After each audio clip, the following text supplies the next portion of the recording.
ये बहुत बड़ी जिम्मेदारी है। कांटों की, ये फूलों की सेज नहीं, कांटों की माला है। हमने IMF की शराइत मंजूर करने के लिए हम उल्टे सीधे हो गए हैं।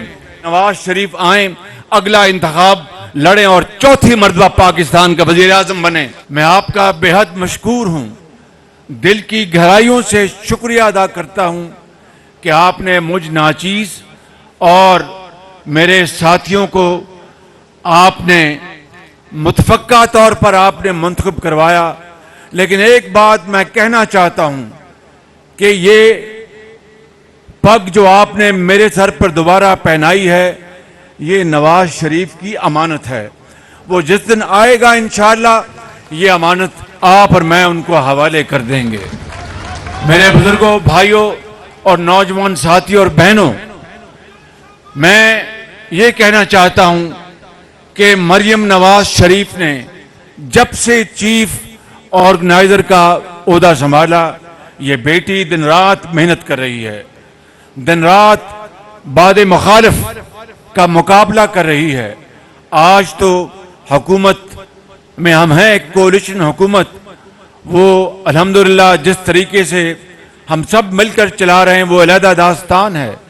लेकिन करिया करिया हर जगह मरियम नवाज पहुंच रही है और मैं समझता हूं कि ये एक बड़ी बाहिम्मत बच्ची है और मुझे पूरी उम्मीद है कि इस मुल्क के अंदर जो इस वक्त जो हमारी पॉपुलेशन है उसमें 60% नौजवान नस्ल से उनका ताल्लुक है। 15 साल चले कि 30 साल तक इस कौम को नवाज शरीफ की क़यादत में इंशाअल्लाह अब मुस्लिम लीग नून में नौजवान लीडरशिप की जरूरत है। नवाज शरीफ इंशाअल्लाह आप देखेंगे कि जब वो पाकिस्तान अल्लाह ताला के फजल करम से आएंगे तो पाकिस्तान में सियासी नक्शा बदल जाएगा। और मैं आपको एक और बात बताना चाहता हूं कि अगले नवाज शरीफ मेमार है पाकिस्तान की तरक्की का। नवाज शरीफ ने 20 घंटे के बिजली के अंधेरे खत्म किए। नवाज शरीफ ने जगह जगह मोटरवेज बनाई। नवाज शरीफ ने पाकिस्तान की ज़राअत और सनत की तरक्की के लिए दिन रात मेहनत की। तो आज उनकी जो इस वक्त वो लंदन में है, उनकी गैर मौजूदगी में आपने जिस तरह मुसलसल जदोजहद की, कारकुनान ने, MNS ने, MPs ने, बुजुर्गों ने, भाइयों ने, बेटियों ने, नौजवानों ने जेलें काटी। क़यादत ने अगर जेलें काटी इसलिए कि उन्होंने आपका हौसला देखा, आपको देखा कि कारकुनान चट्टान की तरह नवाज शरीफ के साथ खड़े हैं। और फिर क़यादत ने जिस तरह जेलें काटी वो सब आपके सामने है। हमने जिस हालात में ये इक़्तिदार संभाला, ये बहुत बड़ी जिम्मेदारी है। कांटों की, ये फूलों की सेज नहीं, कांटों की माला है।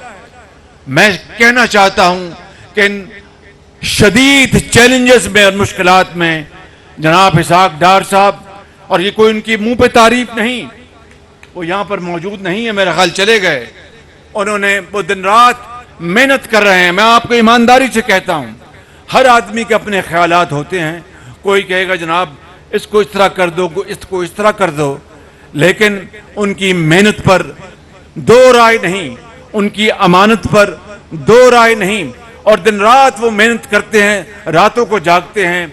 IMF का मामला चल रहा है, हमने IMF की शराइत मंजूर करने के लिए हम उल्टे सीधे हो गए हैं, क्योंकि पाकिस्तान का अजीम तर मफाद इस बात का तकाजा करता है कि शॉर्ट टर्म में हम IMF के साथ मुआहदा करके मुल्क को तरक्की की तरफ हम लेकर चलें।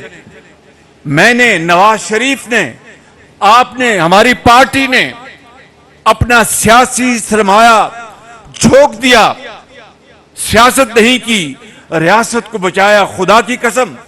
और इतने मुश्किल हालात में ये कोई आसान फैसला नहीं था। महंगाई ने अवाम की कमर तोड़ दी, क्योंकि दुनिया में तेल की कीमतें आसमानों से बातें कर रही थी, दुनिया में जो कमोडिटीज की कीमतें आसमानों से बातें कर रही थी, लेकिन हमने हिम्मत नहीं हारी। नवाज शरीफ की क़यादत में ये कोलिशन गवर्नमेंट के ज़ोमा ने मिलकर फैसला किया कि हम इंशाअल्लाह इन सख्त हालात का मुकाबला करेंगे। और आपने देखा बजट में गरीब आदमी के लिए इन तमाम तर शदीद माली मुश्किलात के बावजूद बजट में आम आदमी को, सरकारी मुलाजिम को 35% और 30% तनख्वाहों में इजाफा दिया गया और उनकी जो पेंशन है 17% इजाफा दिया गया। इन हालात में ये एक बहुत बड़ा एक फैसला था जो हमने किया। IMF से आज भी हमारे सींग फंसे हुए हैं, दिन रात कोशिश हो रही है। आप दुआ करें इंशाअल्लाह कि हम इसमें से निकल जाएंगे। और ये बड़ी जरी कौम है, मैं बताना चाहता हूं ये बड़ी जरी कौम है, इसमें बड़ी हिम्मत है। बड़े बड़े इम्तिहान आपने आपके बुजुर्गों ने उससे गुजरे हैं, तूफानों से गुजरे हैं। इंशाअल्लाह पाकिस्तान न सिर्फ कायम दायम रहेगा बल्कि तरक्की के रास्ते पर गामजन होगा। और आज मैं अल्लाह ताला से बड़े इंकिसारी से दुआ करता हूं कि नवाज शरीफ आए, अगला इंतखाब लड़ें और चौथी मर्तबा पाकिस्तान का वजीर आजम बने। और मैं उनका एक सिपाही बनकर उनकी खिदमत करूंगा, मुल्क की खिदमत करूंगा। और इंशाअल्लाह वो मेमार है पाकिस्तान का, वो पाकिस्तान की किस्मत बदलेगा नवाज शरीफ, मेरा ये ईमान है। और जो लोग हिसाक डार साहब की मेहनत, उनकी टांगे खींचने के लिए जिस तरह बातें कर रहे हैं पार्टी के अंदर, उनको पार्टी बनाने का कोई हक नहीं है। बिल्कुल उनको पार्टी बनाने का कोई हक नहीं कि जनाब दिन रात मेहनत हो रही है, पागलों की तरह सेहत उन्होंने अपनी खराब कर ली और उनके ऊपर बातें की जाए, ताने के साथ। अभी मैं कल मैं बाकू अजरबैजान से होके आया हूं और उनके साथ सस्ती गैस का मुआहदा करके आए हैं। रूस से तेल, सस्ता तेल आया है।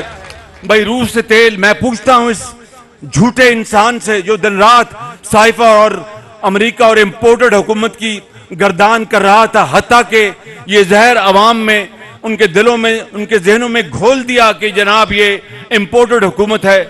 अगर ये बात थी तो रूस से फिर तेल सस्ता पाकिस्तान किस तरह आ गया? ये बजाते खुद एक बहुत बड़ा नाटेदार थप्पड़ है उसके झूठ के ऊपर। मैं समझता हूं कि 6 महीने 8 महीने जिस तरह उसने कौम को बरगलाया, ये एक हकीकत काफी है उसके झूठ को झूठ साबित करने के लिए। इसी तरीके से हमने अल्हम्दुलिल्लाह कल अजरबैजान के साथ हमने मुआहदा किया और उनके सदर ने कहा कि हम पाकिस्तान हमारा बरादर मुल्क है और उसके लिए हम इंशाअल्लाह हर तरह से तैयार हैं। मैं यहां पर यह भी कहना चाहता हूं कि नवाज शरीफ की कश्मीर पॉलिसी, इन्होंने क्या किया? इमरान नियाजी ने कहा कि नरेंद्र मोदी कामयाब होगा तो पाकिस्तान के लिए बहुत फायदा होगा। और कभी एक दिन वहां से इंपोर्ट्स खोल दी और फिर अगले दिन बंद कर दी और नरेंद्र मोदी के गीत गाए। हमने तो नरेंद्र मोदी के गीत नहीं गाए, हमने तो नरेंद्र मोदी की तारीफ नहीं की। मैं समझता हूं कि नवाज शरीफ ने एक कश्मीर के बारे में बड़ी एक मौजूद और जामे और बहुत ताकतवर पॉलिसी बनाई थी और न्यूयॉर्क में उन्होंने बड़ी भरपूर तकरीर की थी।